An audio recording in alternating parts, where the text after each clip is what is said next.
हजारीबाग क्रांतिकारियों की धरती है, यह चेतना की धरती है, जीटी रोड से नज़दीक है।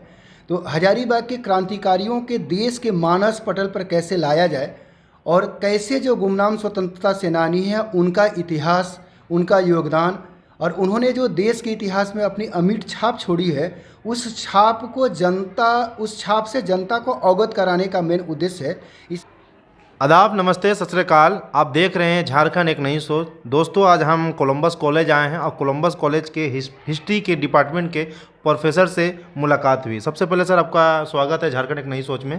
धन्यवाद। और मुझे कहीं से पता चला कि सर हजारीबाग के जो स्वतंत्रता सेनानी हैं उनके बारे एक बुक लिख डाले। तो भाई, हमारा कर्तव्य बनता है लोगों तक कैसे पहुँचे। आइए उन्हीं से जानते हैं इनका बुक लिखने का मकसद क्या रहा, कैसे लोगों तक इनका जो संदेश है देना चाहते हैं। आइए, सबसे पहले सर स्वागत है आपका। आप अपना परिचय दे दें। मैं डॉक्टर शत्रुघ्न कुमार पांडे हूँ।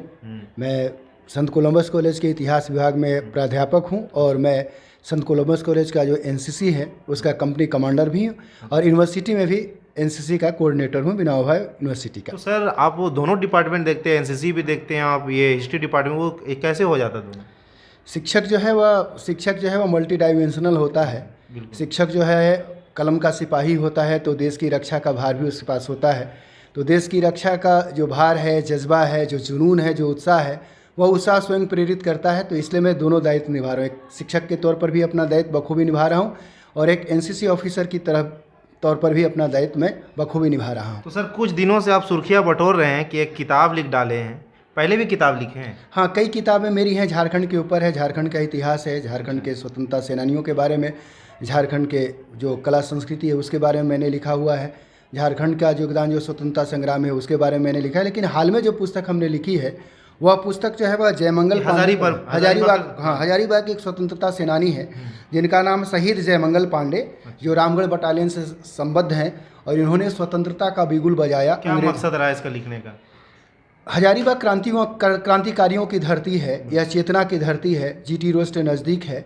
तो हजारीबाग के क्रांतिकारियों के देश के मानस पटल पर कैसे लाया जाए और कैसे जो गुमनाम स्वतंत्रता सेनानी हैं उनका इतिहास, उनका योगदान और उन्होंने जो देश के इतिहास में अपनी अमिट छाप छोड़ी है, उस छाप से जनता को अवगत कराने का मेन उद्देश्य है। इसी कड़ी में एक गुमनाम स्वतंत्रता सेनानी जिनकी केवल चर्चा मात्र भर मिलती है, शहीद जयमंगल पांडे हैं, इन पर मैंने एक किताब लिखी है। ये किताब जो है वह सस्ता साहित्य मंडल से प्रकाशित हुआ है, जिसकी स्थापना स्वयं गांधी जी ने 1925 में किया था। आज भी यह ट्रस्ट के माध्यम से संचालित होता है। और इस किताब को लिखते वक्त हमको लगा कि चतरा, हजारीबाग, रामगढ़, यह जो है एक अद्भुत धरती है। कई क्रांतिकारी हुए, उन्होंने अपना उत्सर्ग दिया, अपना बलिदान दिया और हंसते हंसते जो है वह मातृभूमि की सेवा के लिए अपना प्राण जो है वह न्यौछावर कर दिया। तो सर, मैं ये कहना चाहूँगा, जो जयमंगल पांडे हैं, इनका जो आपको क्या हजारीबाग का शासन और प्रशासन से कुछ मांग है कि इनकी मूर्तियाँ लगाई जाए, इनको श्रद्धांजलि सालाना दिया जाए, इस तरह कुछ मांग? हाँ बिल्कुल, मेरी प्रशासन से मांग तो होगी। प्रशासन के चूँकि अभी आज़ादी का अमृत महोत्सव वर्ष चल रहा है, तो आज़ादी के अमृत महोत्सव वर्ष पर भारत सरकार की स्वयं की योजना है कि जो गुमनाम स्वतंत्रता सेनानी हैं उनको देश की जनता के सामने लाया जाए। तो प्रशासन को अपने आप ये कदम उठाना चाहिए। चतरा में चूँकि इनका शहीद इनकी जीवनी के बारे में कुछ बताएं सर आप। इनके जो है वह जयमंगल पांडे जो है वह रहने वाले हजारीबाग के हैं। हजारीबाग खिरगांव में पांडे टोला है, वहाँ के रहने वाले हैं वो। और यह जो है वह रामगढ़ बटालियन में भर्ती हुई है। लगभग 39 साल ब्रिटिश सेवा में नौकरी दिया, सूबेदार के पद पर गए और इन्होंने 1857 का जो स्वतंत्रता संग्राम है उस स्वतंत्रता संग्राम में इन्होंने भाग लिया।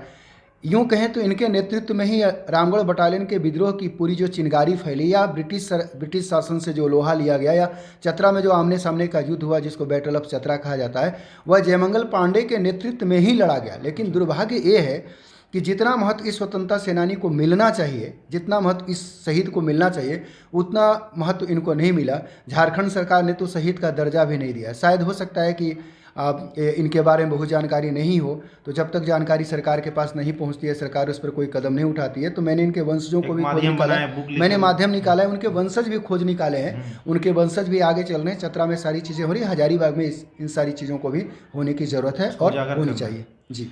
तो सर अब मैं आपसे एक बात पूछना चाहूँगा कि कोलंबस कॉलेज को भी सुने स्वतंत्रता सेनानियों का गढ़ रहा है, इसमें भी पहले जो विद्रोह होती इसमें भी यहाँ पर लोग रहते थे, इसके बारे में आप क्या कहना चाहेंगे? हाँ बिल्कुल, संत कोलंबस कॉलेज की स्थापना जो है वह औपनिवेशिक भारत में हुआ है जब अंग्रेज़ों का शासन था। और जो ब्रिटिश भारत में जब बंगाल के क्रांतिकारियों पर दबिश होती थी, उन पर जब पुलिस के छापा पड़ते थे तो क्रांतिकारी भाग करके आते थे, हजारीबाग में रहते। हजारीबाग महफूज जगह था उनके लिए, और उसमें से कई स्वतंत्रता सेनानी तो हजारीबाग के संत कोलंबस कॉलेज के हॉस्टल में रह करके काम करते थे। यहाँ इन्होंने पढ़ाई करके किया। ऐसे कई दस्तावेज हैं जो ब्रिटिश काल के दस्तावेज है, उसमें क्रांतिकारियों के गढ़ के रूप में, स्वतंत्रता संग्राम के रूप में संत कोलंबस कॉलेज की चर्चा मिलती है और अपनी महत्वपूर्ण भूमिका निभाई है। हजारीबाग में जब पहला छात्रों का जो आंदोलन हुआ था स्वतंत्रता सेनानियों के समक्ष में, तो वह जो है वह संत कोलंबस कॉलेज के छात्रों ने ही किया था। जी। सड़क जाम उन्होंने किया और यहाँ से जुलूस निकली जो जेल तक गई हुई थी, और छुड़ाने के लिए लगा कि जेल पर जो है वह छात्र लोग हमला कर देंगे, लेकिन किसी तरह से कंट्रोल किया गया। उनको समझाया बुझाया गया कि नहीं, आपको इस तरह की चीज़ों को नहीं करनी। तो स्वतंत्रता आंदोलन की चिनगारी बेशक कोलंबस कॉलेज से चली है और कोलंबस कॉलेज का बहुत महत्वपूर्ण योगदान रहा है इसमें। अच्छा, तो आप ये बताएं, जयमंगल पांडे जी जो शहीद, अमर शहीद जयमंगल पांडे, उनके बारे आप हजारीबाग नगरवासियों और झारखंड के नगरवासियों को क्या संदेश देना चाहेंगे? जयमंगल पांडे को पढ़िए। जयमंगल पांडे एक नाम नहीं है, बिल्कुल। यह आज़ादी के उस दीवाने का नाम है जिसने 64 वर्ष की अवस्था में, आमतौर पर यह रिटायरमेंट की अवस्था होती है, लेकिन 64 वर्ष की अवस्था में वह जुआ जोश जज्बा के काम किया। और ये जो लौ उन्होंने जलाया 1857 में, जो चिनगारी जलाई, जो लौ जलाया, वो क्रांति बुझी नहीं और 90 साल बाद जो है वह देश को आज़ादी मिली। तो यहाँ के युवा, यहाँ के लोग, यहाँ के नागरिक जयमंगल पांडे की जीवनी को पढ़ें, जाने कि उनकी इसी धरती से माटी का लाल उभरा था जो हंसते हंसते अपने प्राण को निछावर कर गया और स्वतंत्रता की बलि बेदी पर चढ़ गया। तो कम से कम जाने कि उसने क्या किया, उसका योगदान क्या है, उसने क्या चीज़ नहीं किया ब्रिटिश शासन को मिटाने के लिए। तो इस आज़ादी के दीवाने से प्रेरणा ले करके देश की आज़ादी के प्रति जो अपना दायित्व होना चाहिए, जो अपना विचार होना चाहिए, वो चीज़ जो है वह प्रकट कर सकते हैं यहाँ के लोग। ठीक है सर, सबसे पहले आपको बधाई हो कि आपने हजारीबाग के जो स्वतंत्रता सेनानी है जयमंगल पांडे जी, उनको अब बाहर लाए, लोगों तक पहुंचाने की कोशिश किए। इससे पहले आपको बहुत बड़ा मुबारकबाद हो। मैं सर आखिर में एक ये बात कहूँगा सर कि यहाँ के जो राजनीतिक नेता लोग हैं उनसे ये बात वहाँ तक भी पहुँची, आपको अभी तक आपसे मिलने को आए हैं?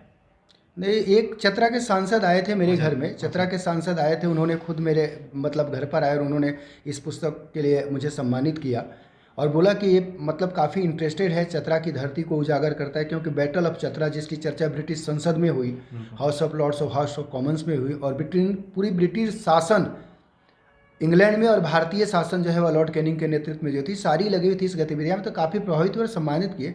इसके अलावा जो हजारीबाग के सांसद हैं, भाजपा सांसद जयंत सिन्हा, में उनसे भी मिला, उनको भी पुस्तक दिया, उनसे भी बातचीत चली। उसके बाद हजारीबाग के जो विधायक हैं, भाजपा के विधायक मनीष जायसवाल सर, उनसे भी हमारी बातचीत हुई, उनको भी मिल करके हमने किताब दिया और उनको भी बहुत सारी बातें मैंने बताई हुई हैं। तो इसी के साथ हमारे चैनल में बने रहें। ब्यूरो रिपोर्ट, झारखंड एक नई सोच।